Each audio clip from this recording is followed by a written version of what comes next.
Has anyone cut out gluten and noticed any difference?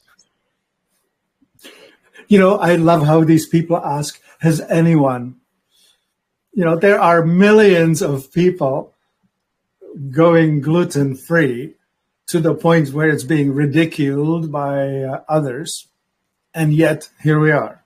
So to explain this gluten problem, in Italy, the wheat is still grown to the old standard, the Roman standard, which means that the wheat is 4 foot tall. It's the durum wheat.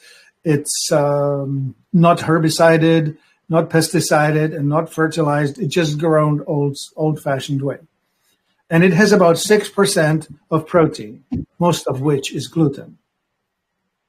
In America, they very proudly, in the 70s, hybridized this thing called dwarf wheat, which is only 18 inches tall. The advantage to that is that it doesn't fall as much as the tall wheat. So it's easier to harvest. They also forced it to be 12 to 13% protein, and they're so proud of it. And that started creating problems, but they really put a cherry on top of this trouble in about 1996 when they started using glyphosate, Roundup. Right. Now, they use it in an unusual way. They actually spray the field just before harvest to intentionally kill the plant. And in the process of dying, the plant forces all of its remaining energy into the progeny, into the grain. And also, as it dries uniformly, the entire field is dry, so it gives them drier, richer yield all at once. And they can do that just before the winter storms or autumn storms. So especially in the northern latitudes, prairies, where weather is not so great, they get to put the wheat into the silo and it's drier. So anyway, all these advantages. The disadvantage is that it makes many people sick. Right. Scott, do you have a fly flying around you? Whenever I watch the videos of us, I'm in a small corner in here, and no one can see. But I have you half and half. I have it. Yeah, that's the way I have it too. This is a tennis racket that has batteries, and it zaps mosquitoes. So we have mosquitoes around. So if you ever hear like this zap, I just got one. That's just good. That's an awesome tool. Yeah, I have one of those here too. Don't need it much, but we have it. Yeah, no, there's not a lot. There's a few. So I thought I'll just, when we're doing that, I'll do that. So Martin, is it the problem with too much gluten, or is it too much the poison, the glyphosate, which is a form of? Well, it's both. Yeah, it's both. It's a stack of two problems, right? The glyphosate is killing the microbiome within your gut, which is very likely to cause autoimmune type of problems. Fibromyalgia is one of those. And then the other one is that the gluten releases something called zonulin, and the zonulin causes the previously tight junctions in the gut to separate and allow things that would normally stay outside of your inner terrain in your bloodstream. Once you pull the gap apart, those things get in, and they shouldn't. And so all of a sudden leaky gut. All of a sudden your immune system is encountering things that should have stayed on the outside of the barrier, and they don't. They're on the inside. Okay, so that brings up a really good issue. How do we the average person in North America has abused their gut. They've eaten Kit Kats and Coca-Cola, and they've had antibiotics, and they eat this high gluten, high glyphosate bread all the time, too much sugar, and on and on and on she goes. So, all right, I agree with you. My gut is a mess. What would be a regimen for me to improve my gut? Right. So this gluten problem business, has anybody gotten off of gluten and started feeling better? Yes. Yes, many. But listen, it needs to be complete. Okay, the complete means this. There's gluten in ketchup, mustard, there's wheat, traces of wheat in weirdest things. I asked my in a Japanese restaurant, I asked, are your sushi gluten-free? No, they're not. We're using wheat to make it sticky. Right. That's what wheat does. Yeah. Glue and gluten come from the same word. Right. Well, flour, we plaster. I remember, making animals out of newspapers and flour and water. We would just papier mâché. Yeah, papier mâché, exactly. So that's exactly right. To zero, or do you have to go to? We're at like 101 now. We got to go down to 10. Like, is it? Yeah, the problem with with wheat sensitivity is once you're sensitized, it's an immune problem. It's sort of like being immune to chicken pox. Now you have this trigger for gluten, and that's it. That's it. Once you get triggered, you're not going to do fine ever. And so anyway, an adjustment from it's going to take me 10 minutes to make dinner to it's going to take an hour and a half to 2 hours to make dinner. And that's just the way life is. No, I don't know that you just need to be making things from scratch, knowing what you're doing, or buying it from vendors who promise and guarantee that they are absolutely gluten aware. Like, and you need to do a minimum of, there's some delay that, anyway. Okay, go ahead, talk.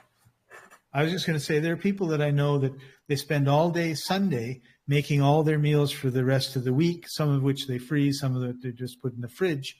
And then Tuesday comes along, they pull out Tuesday's dinner, heat it up, and they eat it, and they're fine, right? So it's a matter of how much effort you want to put into your eating. And see what happens when you put no effort into your eating. People are sick and miserable and fat and tired. Yeah. What I was trying to say is that there's a delay. It takes about 10 days at least, possibly more, depending on how effective your immune system is, for the gluten echo to just disappear. So if you're living gluten-free, but once a week on Friday night you have yourself a pizza, you're actually never free. You're always in it. Right.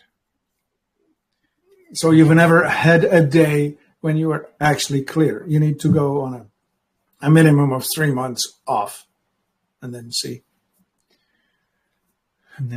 Now, some people are worse than just gluten. Some people are sensitive not to just wheat, but also barley and corn. And rice is the least common problem, but some people need to go off rice as well. Right. Yeah. So. Okay, so you started asking a different question, right? That was. Yeah, it was okay. So I got to stop eating stuff that has gluten in it. Okay. How do I repair so just not eating gluten is not going to repair my leaky gut. It might stop getting worse or slow down it getting worse. But if I want to repair it, I need to, I mean, if you. Visualize this. The villi in the small intestine are finger-like protrusions that are sticking up from the surface. So if they're worn off, it's going to create a problem. Right. And then if there's this stuff that separates them, that causes these glutens to get through, that also is a problem. So you need to stop. It's sort of like gunfire, right? Like you need to stop going out in gunfire. Otherwise, you'll be getting bullet holes. Now we need to actually support the terrain. The microbes that are living within are dependent on decent inputs. So we have probiotics, those are the microbes. We have prebiotics, which is what they eat, and postbiotics, which is what they make. So sometimes you may want to have all three. But before you get even there, you want to build the resilience of the mucosal barrier. And that is done with the help of iodine. Iodine is the one supplement that supports the strength of the barrier, the stuff that protects the fragile inside from the hostile outside. So enough iodine, and then some kind of a terrain that you have in the gut that needs to be there. Humic acid is awesome for that. That's where the microbes thrive. So now you may need to repopulate the garden. That's called the probiotics. So that would be the microbes of every sort. And then you need to feed the microbes. The prebiotics are things like inulin, comes from chicory, dahlia, or agave. What else should we put in there? Various oligosaccharides, right? These are complex sugars, not as long as fiber, but, well, they're just in between. And then if you have a real challenge, you may need some postbiotics. And that's like butyric acid is one of the most important ones. So we have, of course, supplements for all of this. So you could take a hydrochloric acid supplement to strengthen the digestive system, the stomach. You can take the fiber. You can take a digestive enzyme to improve on it. And you can take the postbiotic, like tributyrin is the name of a product that's really good at helping to span the deficits that you may be experiencing. Right? Like it's like a crutch. You take it for a period of time until you repair. What about Strataflora? Yeah, what about that, right? Strataflora has probiotics, prebiotics, postbiotics, antiparasitics, herbal stuff that helps the enzymes. It's something to help the liver, something to help the pancreas. So here you have all in one. The only thing you add to that, I would say, is the humic acid. Yep. Awesome product. Well constructed. Looks after so many issues. I had a follow-up question, and then it just disappeared. Oh, how to heal the gut? Need good water. Need good fiber. Need Strataflora. Yeah, don't drink chlorinated water.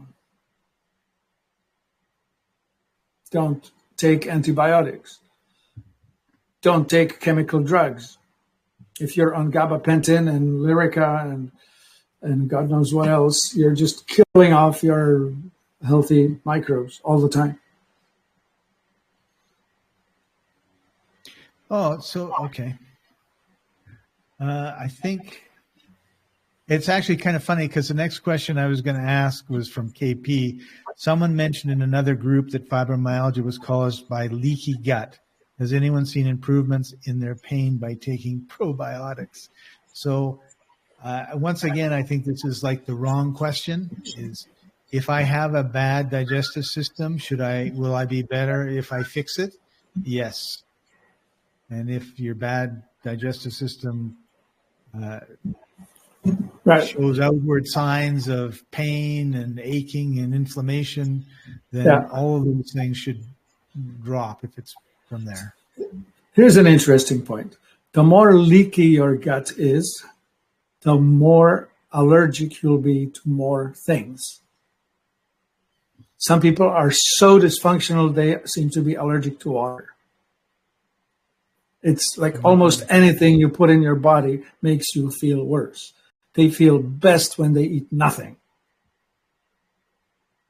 And then there are some people whose microbiome is so messed up that they do best by eating nothing but meat, like beef and lamb, nothing else.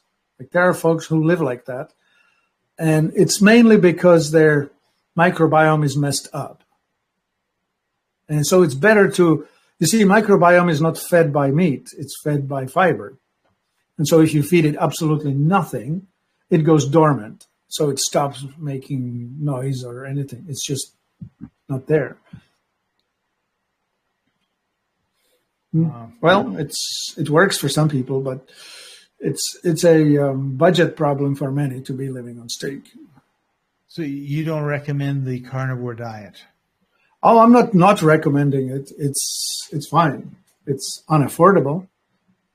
Well, but you just said there's no fiber, so therefore nobody's feeding the microbiome. So the entire microbiome has gone dormant. It's just gone to sleep. So how do you digest your food if your microbiome is you need enzymes. And they come from the meat. Yes, they do. Yeah. And then of course you can take digestive enzymes, protease, right? Protein digestive enzyme. You can supplement that. Bromelain from pineapple is one of the most digestive things available. But if you're a hardcore carnivore diet person, you're not going to take any of that stuff. You're just going to say, hey, I'm eating my meat and I'm good. I think it's going to work. It'll be fine. So they're not going to have a problem with their digestive system in 20 years? I don't think so. No, I think they'll be fine. Yeah, for some people with fibromyalgia, it may be a very unusual Hail Mary kind of a attempt or experiment. Just go on nothing but beef. Let me throw this at you. I have fibromyalgia. I'm in pain. Money is no problem. I know that's unusual for someone with fibromyalgia. And I can eat all the steaks and ribeyes that I want. How long if it was like, how long should I give it before I decide that's not the answer? 2 weeks. 2 weeks. Okay. Well, that's something that's very workable, right? You plan out your meal, and you read labels, right? Like, oh, I like this spice, and you read the label, and it's full of wheat. Yeah, unfortunately, there's a lot of that. Like where I am now, I look in the kitchen. There's all these spices, and there's like cumin and salt and pepper, and then there is like Cajun spice. And you just think, I wonder what's in that.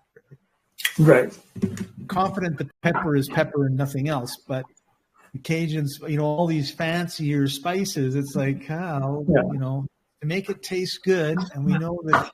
I think one of the rules is if it tastes good, it's probably not good for you. I don't know. But there probably is some MSG in it, which some people just cannot handle. Yeah. Like I'm one of them. I can be the food tester for MSG. The moment it's in my body, I get a headache. Wow.